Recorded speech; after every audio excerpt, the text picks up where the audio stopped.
የኔና የዩ ትንሿ ጨረቃ ተወልዳለች ማለት ነው። የሆነች ያክል ፓርት ስሜቴ ይቋረጥ፣ ስሜቴ ይበጠስ። እኛ የምናቅልህ ነገር የለም። ጭራሽ ደፋር ነህ አንተ፣ በጣም ደፋር ሰው ነህ። የኔና የዩ ትንሿ ጨረቃ መታልናለች ምናምን፣ የብሩኬ ጨረቃ አይደለችም ምናምን። ተው በእናትህ፣ እንደዛ እኮ አይደረግም፣ እንደዛ አይደረግም። እኛ አንድ የምናቃት ጨረቃ አለች፣ ከሀይሚ ውጭ ጨረቃ አናቅም። በነገራችሁ ላይ ማለት ነው። ሰላም ጤና ይስጥልኝ ውዶቼ፣ ሰላማችሁ ይብዛልኝ በያላችሁበት። እኔ ሰውዬ በጣም አበሳጭቶኝ ነው የዩ ባል ማለት ነው። በጣም ነው ያበሳጨኝ። ለምን እንደሆነ አላቅም። የሰውን የምንኮርጀው ነገር ለምንድን ነው የሰውን የምንኮርጀው እንዴ? ሀይሚ ጨረቃ እንደሆነች ታውቃለህ ጠንቅቀክ። ነገር ግን ደግሞ የኔና የዩ ትንሿ ጨረቃ መታለች ምናምን ነገር ብሎ እዚህ ጋር መመናዳደቅ ጥሩ አይደለም። አዎ ለራስክ ለልጅክ ስም ራስ ማውጣት ትችላለህ። የሰው ስም ግን መስረቅ መውሰድ አትችልም። ኢሞሽ የብሩኬ ጨረቃ አይደለችም ምናምን የኔና የዩ ጨረቃ ምናምን ዋት ተዋላ የመጣ አይና ወጣሉ። ዜሮ ነው የምናስገባክ። አሁን በማይመጣው ነው የመጣው። ሲጀመር ያንተን ልጅ ከሀይሚ ጋር ምንም ኮምፔር የምታደርግበት አንዳችም መብት የለህም።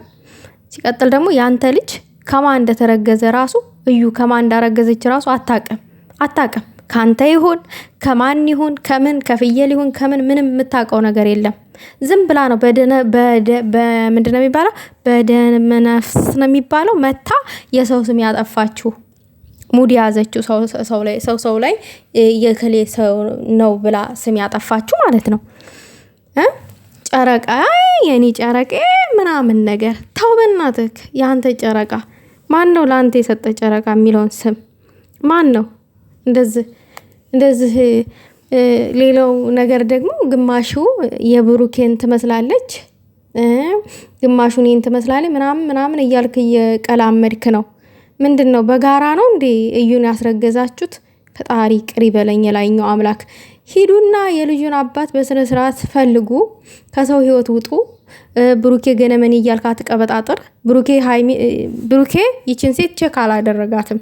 እንኳን ላዳር ሊጠይቃት ይቅርና ማለት ነው ለአንድ ቀን ውሎ ከሷ ጋር ታይቶ አያውቅም። እንኳን ከሷ ጋር ሊያድር ይቅርና ማለት ነው። አዎ ይሄ ደግሞ ስም ላጠፋችው ነገር እውነቱ ሀቁ ይወጣለታል። የጊዜ ጉዳይ ነው የብሩኬ ማለት ነው። ግን ይሄ የኔ ጨረቃዬ ምናምን ያልከውን ነገር እውነት ተከበር። እውነት በዜሮ ትገባለክ። ይሄ በጣም ሲጀመር ለሀይሚዬ ይሄ ስም የተሰጣት ዝም ብለን ከመሬት ተነስተን አይደለም።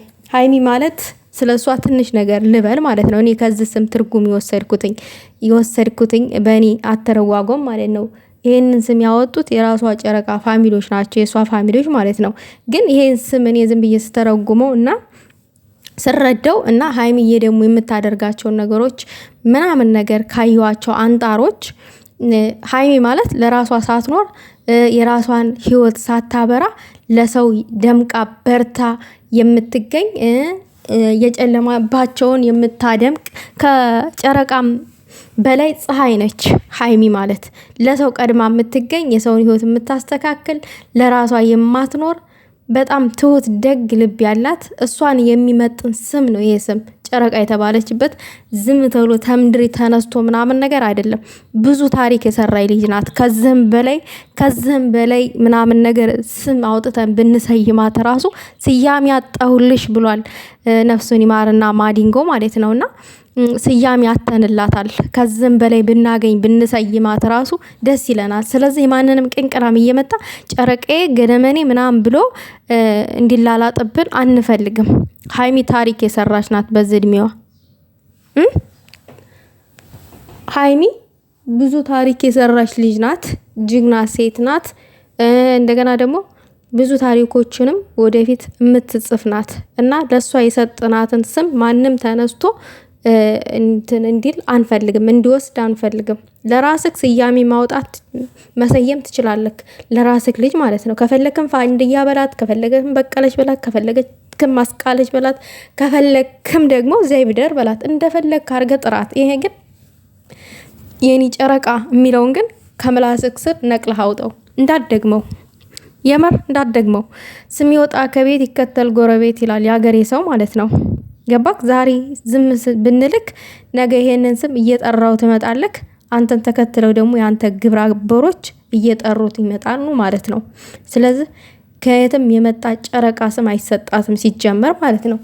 እንዴ እኮ በጎዶሎ ቀን እኮ የተረገዘች ልጅ ናት። እዩ እኮ ሰክራ ነው ያረገዘችው። ሳትፈልግ ራሱ ከማን እንዳረገዘች ራሱ አታውቅም። እኔ አላቅም፣ እንዴት እንደተረገዘ አላቅም፣ እኔ ነኝ አስገድጄ የደፈርኩት ያለች እኮ ናት። እግዚኦ ማርነ ክርስቶስ። ለዚህ ሰው ነው እንዴ ጨረቃ ተብሎ ስያሜ የሚሰጠው? የጨረቃን ትርጉም አታውቅም እንዴ አንተ? ካላወቅክ ደግሞ እኛ እንነግርሃለና የምናውቀው። ስለዚህ የልጃችንን ስም ለቀቅ አድርግ። አው እንዳትደግመው ከዚህ በኋላ። ይሄንን እኔ ማለት ፈልጋለሁ። ዛሬ ነው የሰማሁት፣ አልሰማውኝም ነበረ። ይሄ ያመናል። ሀይሚ ለኛ ደም ስራችን ናት። ይሄ ዝም ብለን በሚዲያ እንደምናቃት ምናምን አይደለችም። ከማንም ጋር ኮምፔር የምትደረግ ልጅ አይደለችም።